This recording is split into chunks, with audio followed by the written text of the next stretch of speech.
Magandang araw mga kaibigan. Bigyan natin ng reaction opinion itong post ang balita ngayon. Magpapagalingan sa impeachment trial?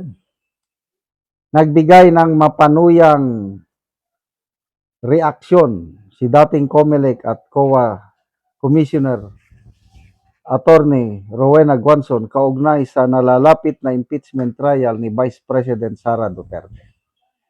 Sa kanyang social media post, question ni Guanzon ang tila malaking agwat umano sa legal firepower sa pagitan ng depensa at prosecution team na haharap sa Senado.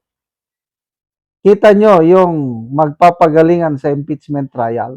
Sabi niya, legal team ni VP Sara Duterte represented by 16-member defense team led by lawyers from the Fortune, Narbasa, and Salazar law firm versus prosecution team led by may akap, AX, tupad, patubig, ulan, bagyo dahil kay Speaker Congressman Loestro, Cox, Ridon, Joel Choa, and so on. Grabe naman itong pagpanuya, pagkutya, pag-Alaska. Talaga naman. Hindi porket abogado ka,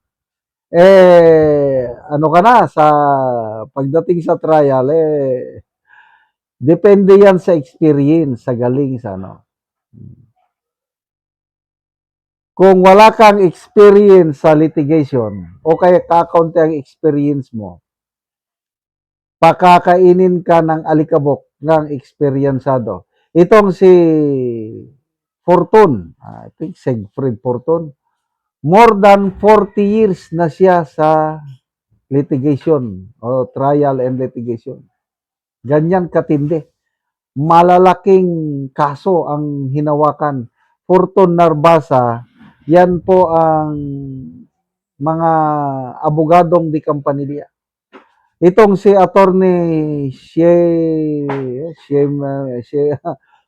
Attorney Season, yung babae, may nabasa akong article tungkol sa kanya. Ilang beses na siyang tinanghal na Best Lawyer of the Year. Yan po ang ano ni BP Sara. Itatapat mo yan sa mga abogado. I don't know kung gaano katindi ang practice nila sa trial and litigation. Nasaksihan ko mismo ang trial ng kaibigan ko. Yung mga abogado ng kaibigan ko galing sa isang kilalang law firm. Hindi ko lang banggitin ang nasa 8 years. Yung dalawang abogado na tumulong sa kaibigan ko, 8 years na ang kanilang, 8 years yung isa, mag 13 years na ata yung isa, gano'n na katagal yung trabaho nila as trial lawyer. Versus, yung fiscal na abogado ng complainant, nako, I tell you, pag nagsalita yung fiscal, ang hina ng boses. Parang hindi abogado. Kaya nung nagsimula na yung trial, nagkadipo-dipo. Bisaya ba yung dipo-dipo? Ilang beses mo-postpone ang trial na nandun na. Hearing na sana. Nung mag-usap yung testigo at ang fiscal, hindi sila nagkakaintindihan. Mamaya humiling na naman ng Your Honor, can I request a postponement? Kasi may mga hinahanap na dokumento, wala, hindi na dala ng witness. Kasi hindi sila ang hina yung prosecution, yung fiscal ang hina. To make the long story short, na-dismiss kaagad yung kaso ng kaibigan ko, demurrer to evidence ang nangyari. Pagpresenta ng prosecution witnesses, pati yung nag-akusa. Pagdating sa cross-examination ng dalawang abogado ng kaibigan ko, ay nako, napapahiya. Doon ko nakita ang galing ng pinaghandaan nila yung mga questions, pagsagot ng parang nahuhulog lang sa patibong ng abogado ng kaibigan ko. So lumalabas napakahina ang mga ebidensya nila. Kaya ang abogado ng kaibigan ko nag-request kaagad ng demurrer to evidence. In-approve naman ng judge. So wala na. Tapos kaagad ang kaso. Ganyan din although ito sa impeachment trial, walang demurrer to evidence. Kasi hindi naman nagbase mismo sa, kaya lang yung pagbutas ng credibility ng witnesses, example, Madriaga, Trillanes, Matibag, kung sino pa yung ipapatay yung witness ng prosecution. Nako, diyan ako na-excite yung manood ng cross-examination dahil yung galing ng defense lawyers ni BP Sara, diyan natin makikita. Versus naman itong prosecution na poros AX tupad ayuda lang ang pinagmamalaki. Nako, wala na. Magiging very boring ang trial pagdating ng mga abogadong ganito. So, hindi mo maiwasan na kutyain, Alaska rin, kasi nga, napakalayo ang agwat ng galing experience na. Plus the fact, nandyan yung Brave 13 senators.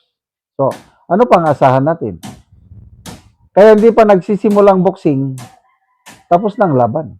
Panalo na si BP Sara sa ayaw at gusto nila. Kaya wala na pong makakapigil pag takbo ni BP Sara sa 2028. Maliban lang yung pinaplano nila na charter change.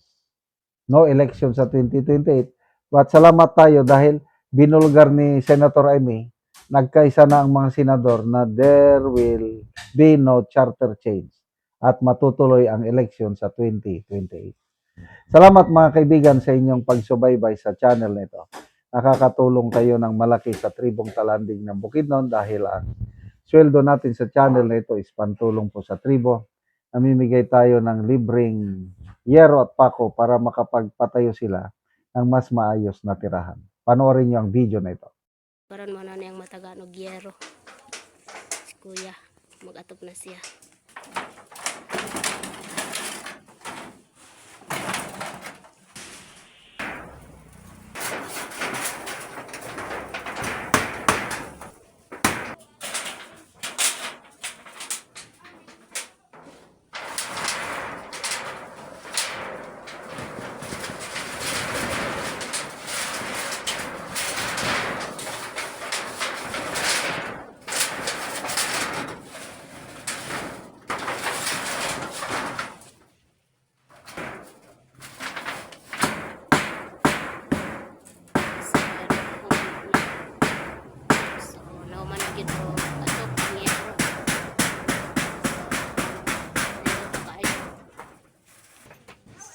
Nagyod o atop ang yero nga balay ni Lola. Nga naka-atop na gyud og ang akong mama. Salamat sponsor og sin. Dagan kayong salamat kay naka-atop na gyud. Oh, so nahuman ang balay ni Lola. Nahuman na gyud ang balay sa akong mama gyud. Oo. So si Uncle ang nag-atop sa balay. So na kay anak Col. Naa, isa. So si Uncle na ay anak na isa. Aya pag naka-atop gyud og giro gyud. So dakong pasalamat ti Uncle nga napulihan na ang yero nga mga kuan daot ka balay ni Lola og siya ang nitabang sa iyang mama. So iya ni sa iyang mama nga balay, so siya ang nagtabang kay si Lola. Wala naman siya ay bana. Ang anak na lang ang nabilin.